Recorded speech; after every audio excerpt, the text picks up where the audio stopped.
Hey guys, it's Dr. Justin Marcagiani. Welcome to the Beyond Wellness Radio podcast. Feel free and head over to justinhealth.com. We have all of our podcast transcriptions there, as well as video series on different health topics ranging from thyroid to hormones, ketogenic diets, and gluten. While you're there, you can also schedule a consult with myself, Dr. J, and or our colleagues and staff to help dive into any pressing health issues you really want to get to the root cause on.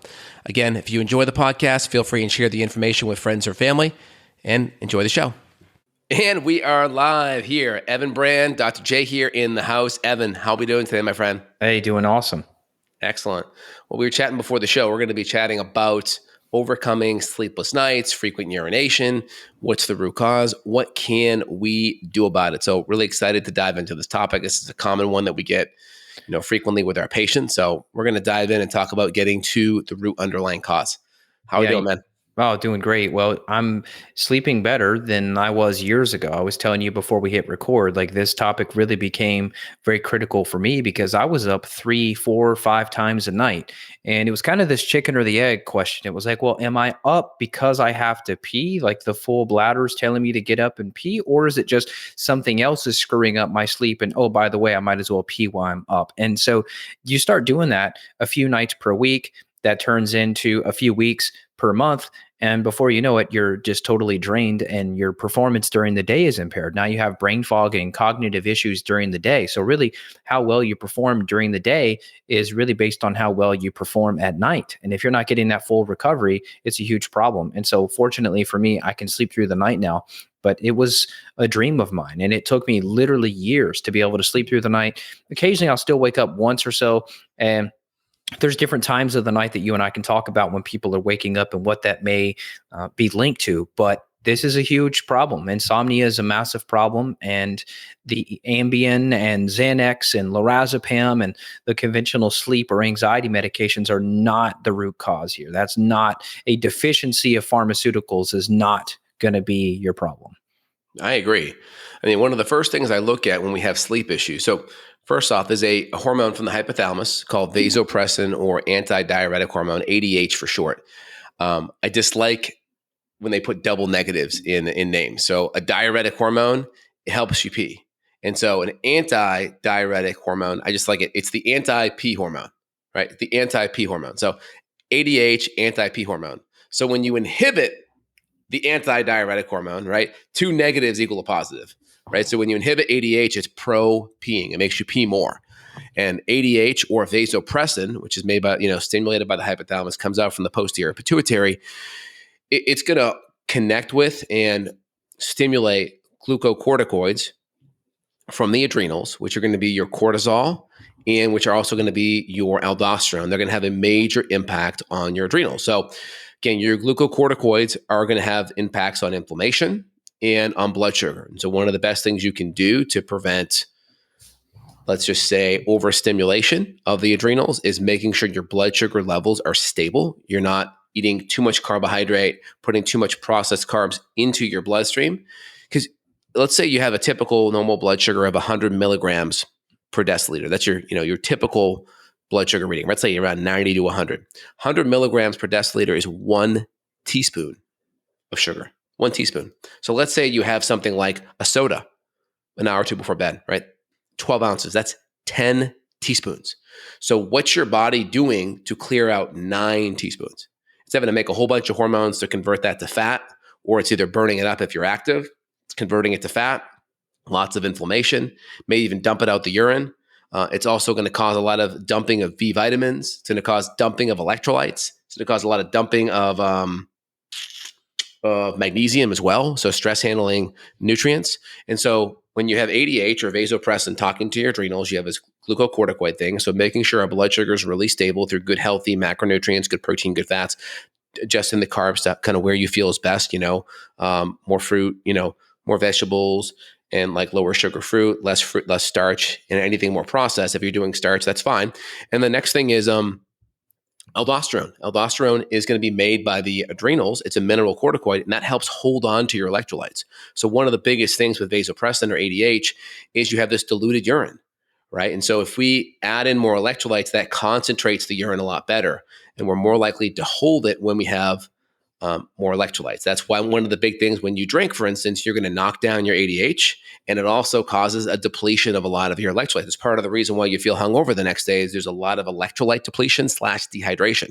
So if we look upstream, we have this ADH and we have the vasopressin, and then we have to dive in deeper to the adrenal glands, which is going to be the cortisol and the mineralocorticoids, and then the different things we can do there from hydration, better quality water, adding electrolytes, even different herbals like ashwagandha, rhodiola, all can help modulate some of those mineralocorticoids, even maybe adding in a little bit of licorice, which can even mimic it and help produce more as well. So there's a lot of different inputs that we can add, and that's only one element, but I'll let you riff that, Evan. Yeah. I mean, this thing can get complex. We could turn this into like a 3-hour masterclass here. But on the cortisol piece you kind of alluded to, we could easily run saliva or urine and look at your rhythm. Sometimes we'll see these abnormal spikes where the cortisol at night is a problem, and we can use specific things to lower it. I've also seen where when cortisol is too low, and that sounds weird, but when cortisol is just completely flatlined, that also causes sleep problems for people. Well, because when you have cortisol that's low, right, you don't have the blood sugar regulating effects or the blood sugar stabilizing effects of cortisol to help buffer things.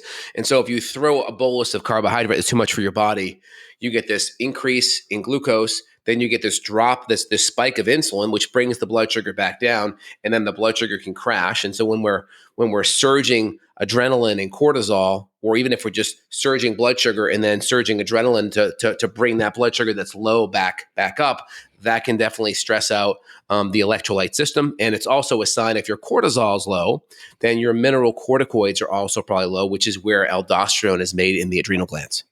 Yeah, well said. So the adaptogens have helped me significantly with my sleep, with my circadian rhythm, with the cortisol rhythm. The other impact is toxins. You and I talked probably, I don't know, 3, 4 more years ago, where I was starting to experiment and figure out that when I personally and clinically was using binders, I was noticing that me, my wife, and many, many clients were saying, hey, I sleep better. And so if you look at like Dr. Shoemaker and some of the work where he talks about the whole biotoxin pathway, he talks about leptin receptors being blocked by inflammatory cytokines. When that happens, that then affects your MSH, so the melanocyte stimulating hormone. And then when the MSH gets messed up, then often that is related to, number one, you can't tan. But when you have low MSH, you can measure this on blood. You'll start to have more gut issues. So now you could be waking up with gut issues. And then also reduced MSH, that can also decrease the antidiuretic hormone. So now you have super thirsty, you pee a lot. And for me, static electricity, that was another weird one that people don't think about. But if you feel like you're getting static shocks a lot, that could be related to low MSH and therefore reduced production of ADH. So if you look up like biotoxin pathway, antidiuretic hormone, you can read about it. But what is the takeaway from it? Well, it's just you got to try to help reduce exposure to the toxins and then try to get this stuff out of you. You can use, I don't prescribe it, but I've seen people taking like some of that vasopressin. Like I believe you can probably get that you compounded. Can do like sinus one, yeah. I haven't messed with it though. I haven't needed it.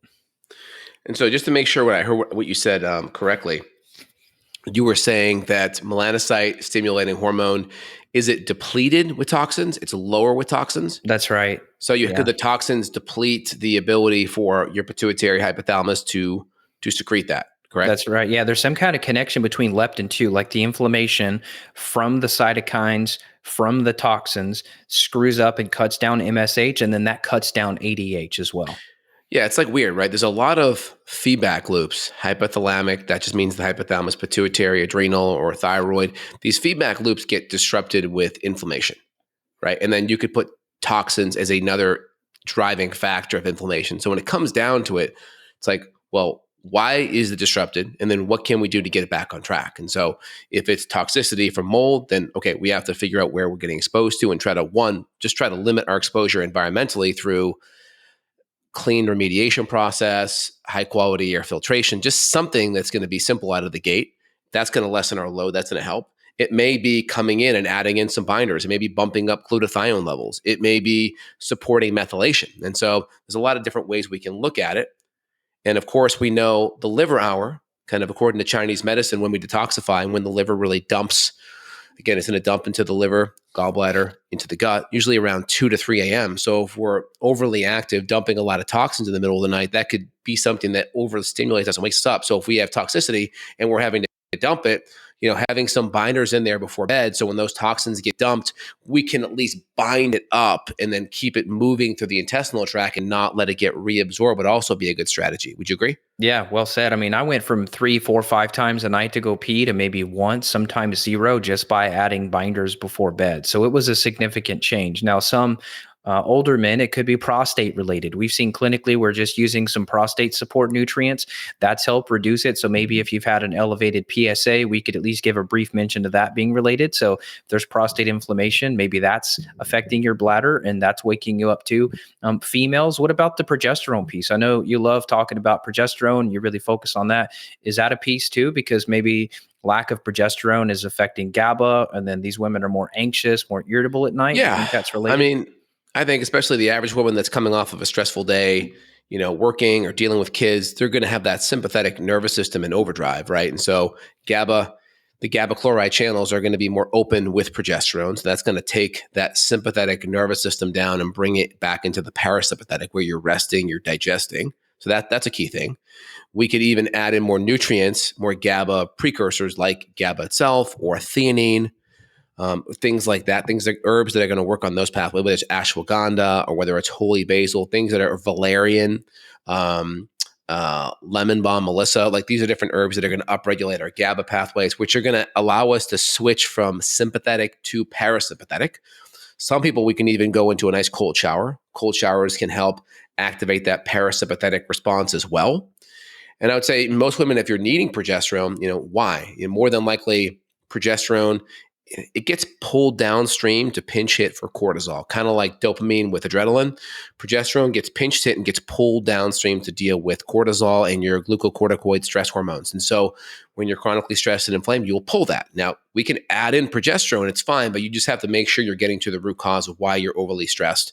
And if it's just, life being what it is, well, you have to make sure then you develop the good sleep habits, the good nutrition habits, the good supplement habits to counterbalance it. Because if you burn the candle at the both ends, it's going to be just a little bit longer before you start to have chronic health issues. So at least try to work on your building up at the same level that you're breaking down so you're not going negative, so to speak. Yeah, I mean, it's a battle. I mean, especially with kids too. You've got two, I've got three. So for parents listening, you Never ending. really have to treat parenthood as an Olympic sport in a way. I mean, you've got to be diligent about the self-care strategies. I mean, I talk to so many parents who, they want that evening time after the kids are in bed. So then they stay up too late. They're up till midnight because they're trying to get stuff done they couldn't get done while the kids are awake. So now they're sleep deprived because they got to get right back up at 6. So you're operating on this sleep deficit.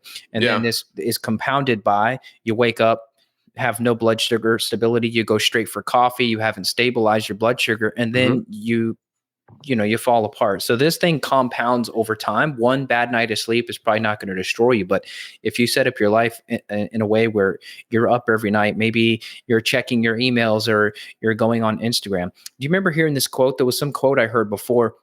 I think this was regarding Netflix, where they were saying the only competition was sleep. And so basically, a lot of these social media, internet companies, they know that everything that they're putting out is so addictive. I have teenagers as clients that tell me they're up on TikTok in the middle of the night for 2 hours and they're just scrolling, and they literally just cannot stop scrolling because they're just getting such a high from it that they can't sleep because of the scroll too. So, I mean, like I said, we could turn this into a 3-hour thing, but I'm just throwing out some other potential like lifestyle factors in this thing. So I know you and I both do our phones. We can do the red at night, turn off the blue light at night, but just the mental stimulation of reading stuff, keeping yourself worried about news or media or emails or how many people liked your photo, that's also a potential pitfall. Yeah, man, I think the big strategies, if you want to, it just depends on how stressed your nervous system is, because the healthier you are, the more your nervous system can adapt, right? Yeah. So we want you to be healthy. So yeah, you could watch some Netflix, turn off the TV, and then with 20 minutes be asleep. That's ideal. Some people's nervous systems get wound up so much, they need time to decompress. So you have to look at it and say, where are you in that situation? And then what strategies can you implement if you are that person that it's easy to wound up and needs more time? So, I mean, big strategies would be having some kind of a blue light blocking glasses on before bed. I wear glasses before bed when watching TV, and I make sure I have 99% blue blocking lenses in them. So I try to lock down the blue light. You can add an additional theanine or ashwagandha or do an Epsom salt foot bath. Those are good strategies. You can dim the lights a little bit. right? You can try to say, okay, I'm done at this time. I'm going to, read the Bible or some kind of a spiritual text or just something that really gets you in a parasympathetic, relaxing state so you can calm that nervous system down. Some people maybe go jump in a cold shower, right? So it depends on where everyone is, right? And then of course, if you're waking up to go pee, we're going to be saying 2 to 3 hours, probably don't hydrate before bed. So if you're going to bed at 10 and we're eating at 7, I'm going to say, let's hydrate before, and then maybe, 2 hours before bed. So let's get our hydration in, make sure there's good electrolytes in there. And then if you're someone that's trying to do the right thing, but you're drinking a lot of RO water, reverse osmosis, but you're not adding in the electrolytes, make sure you get the electrolytes in, because getting the sodium up along with the potassium too, because too much sodium can also lower potassium. So as long as you get some sodium, potassium in that will definitely help with the adrenals, and that will help your urine concentrate better. So you're going to hold more of it into your bladder and not pee it out and keep it very diluted, if you will.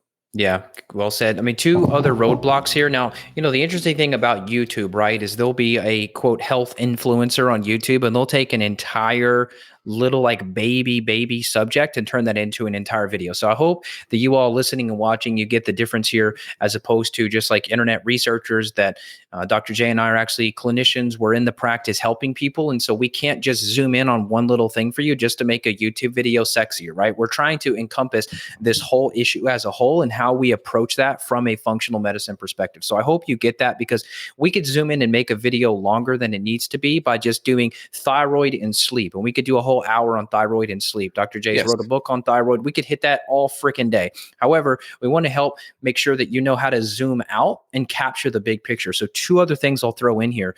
It would be definitely thyroid issues. We've seen a lot of women with autoimmune thyroid issues where at night, all of a sudden they've got this attack on the thyroid and boom, their Hashimoto's is flared and they're really anxious and they can't sleep. And then low gut T3 issues can impact sleep too. So if you have low T3, it can definitely impact it. But, when we look at hormones, we're looking at adrenals, right? We're looking at the cortisol, we're looking at mineral corticoids, we're looking at female hormones, and then also thyroid. And if there's antibodies too, then that tells me we need more severe diet strategies in there as well. Go ahead. Yeah, and then the gut piece too, right? I mean, full moon just passed a few days before we recorded this here, and I noticed my kids, they were a little bit restless. I heard a little bit of teeth grinding. I'm like, okay, maybe there's some gut bug stuff here. So we can always run a stool test on you, your family members, your children. If there is a chronic sleep issue, we can investigate. I had parasites years ago, and that definitely screwed up my sleep. So if we see these gut infections, can we come in and just use herbs to address those and see how well we do? Yeah, but it's better to get the data. So once again, we're going to say, get the proper labs done. As you know, we can't fix everything here in just this recording. So we've hopefully highlighted, we may need to investigate thyroid with you. We may need to investigate hormones using saliva or possibly urine. And then we could also investigate the gut using organic acids or stool testing. And I know you see this too, but it's mind-blowing how many prestigious hospitals, Mayo Clinic and Cleveland Clinic and all these like functional medicine, these white ivory towers, right, of all these prestigious places and these prestigious doctors. And these people that have spent 20, 30K, and they don't even have an organic acids test done when they come in. It's like, what? You went to XYZ clinic, you saw XYZ doctor with 100,000 credentials after his name, and it didn't even run an organic acid test? No, I've never heard of it. So there's shockingly bad practitioners out there that are attaching functional medicine to their name because it's become trendy. And so we want you all to make sure you're actually getting the real labs that are actually going to help you. And $5,000-$6,000 of blood testing is likely not necessary for most of these chronic health conditions, especially the sleep issues. Yeah, I mean, the issue I see with a lot of conventional medical doctors that market functional medicine is they'll just look at some of your symptoms, throw some nutrients or herbs that would help with the symptoms, and maybe some hormones to kind of get the hormones straight without fixing why is that off to begin with. Why are you low in those nutrients? How's your gut function? Is there any toxic exposure? What's lifestyle look like? There's a lot of other, like I call them root cause drivers of why that person's in the position they're in, and they don't really look at that. They're still using hormones or nutrients or herbs downstream to try to manipulate symptoms, and they're not fixing the underlying systems upstream: hormone, gut, detox, immune, or the underlying stressors, physical, chemical, emotional stressors that drove those systems to be out of balance. So it's really important when you're working with your practitioner it's always good to say, okay, well, what are we doing for symptoms downstream? And is the symptom relief just symptom relief, or is it actually fixing things upstream with the body systems, and also on the hormone side? And also one other component too with hormones, we have BPH, benign prostatic hypertrophy. As gentlemen have more exposure to androgens over their lifetime, testosterone will convert downstream to DHT, and DHT can cause prostate swelling over time. And so there's natural things that you can do to get the DHT down. One, you can just get it tested, just see where it's at, get your PSA looked at as well. We can get that looked at. We can do natural things such as saw palmetto, 250 to 500 milligrams a day of a good quality liquid, 85% extract. We can also do pumpkin seed oil, which is very high in zinc. Zinc also helps with DHT. Additional supplementation on selenium, pygnia bark, stinging nettle, all very helpful. You have the pharmaceutical route, which could be finasteride 1 milligram or Proscar 5 milligrams. I always say try the more natural things first because less side effects. And then you can always go other interventions down the road. But also just get the inflammation down, get your diet right, get your blood sugar right, get the nutrient density in your diet dialed in. I tell patients, just run your food through a chronometer. Go to chronometer.com. It's like MyFitnessPal, but it will also tell you micronutrients for all your food. Some people just have glaring deficiencies in magnesium, in potassium, in B12. And it's like, hey, let's just start by okay, this food's really low in this. You're really low in this nutrient. Let's just figure out what foods are high in that nutrient and see if we can get the nutrients through food first. And then we can come in with supplementation. And then we can use specialty labs to see, do we need more than what's typically recommended? And that's where we bring in intracellular nutrients. That's where we bring in organic acids. That's where we look at the gut and see, do we have a breakdown in the absorption process? Also, if the stress system is really high, we're burning things up at a way higher rate anyway. So what the DRI is or RDA is may still be too low for you as well. Yeah, and this is not a rare situation, okay? So when he's riffing these things off, you're like, "Whoa, there's a freak show, poor guy, poor girl out there that he's talking about." No, this is your average person. 9 out of 10, 90 out of 100 people that we test clinically, there are these issues even in people that are eating animal-based. Even people that are 100% organic, even people doing paleo and no grains and no gluten and no dairy. Okay. So he's not talking about the broken person that's in the checkout line at, I don't know, McDonald's with an extra, extra, extra large soda and French fries. That's not the guy he's talking about. He's talking about people that are doing everything right on paper. So I want you to know that if you feel like you've done all the things and you're still suffering, this happens to the best of us. Even me, when I look at my labs, there's still stuff to improve. Even though I feel like I've done really good work and I've tried for a decade to improve myself, there's still room for improvement. And this is especially true for children. It's very rare that I find children with adequate levels of nutrients, whether this is a gut infection that's affected absorption or what. But I mean, we see kids all the time on their oat test, they're just low in everything. Also, they're low in brain chemistry. I don't think you and I have mentioned neurotransmitters yet. So let's just briefly, give a nod to that, which is that if there's a brain chemistry problem, which could have multiple roots, that's going to affect it as well. Because if there's a low serotonin situation, you're going to have reduced ability to produce melatonin. And so maybe some of those precursors for neurotransmitters can help to basically revitalize the brain, but then also improve sleep quality. 100%. And so when we look at it all, we talked about the adrenals, electrolytes, hydration. Obviously, alcohol too close to bed can be an issue. Now, if you drink, try to keep it closer, hours before. But worst case, we just maybe add some binders in there, some NAC, glutathione. Try to drink a mineral water in between to get your electrolytes up. If it's blood sugar stuff, we can always add in some collagen, some amino acids, maybe a little bit of honey for some fat, protein, blood sugar stabilization support. We can work on prostate stuff if that's an issue. And then we can look at all the hormones. Is thyroid an issue? Is cortisol an issue? Is progesterone an issue? As you can see, the reason why when you go on the internet and you're like, what can I do for this? Well, you got zero information about what is the right thing for you. So when Evan and I are interviewing patients and talking to patients and doing a workup, I'm taking all the information in and we're lining up based on the balance of probabilities of what this person's going through, right? Based on what their labs say. These are the interventions from least invasive, most affordable to, most expensive, most invasive, right? And so we always want to line it up in that way. And a lot of times when we just get the diet and the blood sugar and we just do a good baseline check on all the hormones and we start getting some stability there, a lot of these things go away on its own because that foundation allows everything to sit on it. And then we can get more nuance with herbs or hormones or, timing things up better, or blood sugar stability or amino acids. We can really get granular, or detoxification strategies, etc. Yeah. And, some of this may all sound very serious and intimidating, but we love this stuff. We do it all day, every day. And so it's a true passion. And we actually have fun doing this. This may come across as like this serious conversation, but we're actually just having a blast being with you all here. And we love sharing this stuff. We love helping you to live a better life, because at the end of the day, if we can help you sleep better, then you're going to perform better the next day. You're going to be a safer driver on the road. Think about how many accidents are happening with semi-truck drivers and other vehicle accidents, people that are getting run over because they were so brain fogged. They hit a pedestrian crossing the crosswalk because they're so tired because they've got mold and they can't sleep at night, right? So we're trying to put our dent in the world by making you all better people, so that then you can give that better version of yourself to your spouse, to your children, to your customers, to your clients, to your business, right? So that's what we're trying to do, is just basically amplify what we can do personally for ourselves and turn that into you guys being healthier versions of yourself. And hopefully you'll spread the message. So if you need help, we'd love to be here for you. Dr. J, that's Dr. Justin Marcagiani. Consults are available worldwide. We love helping you guys. So it's justinhealth.com if you want to reach out to Dr. J, or me, Evan Brand, at evanbrand.com. And if you haven't had these proper labs done, you haven't had the proper workup done, let's at least start there. Let's get a few pieces of data on you, and we could change your life significantly, because you may have some glaring issue that we can find on page 1 of that oat test could transform your life. And you could have been to 20 doctors and spent 20 grand and not even had that page 1 looked at yet.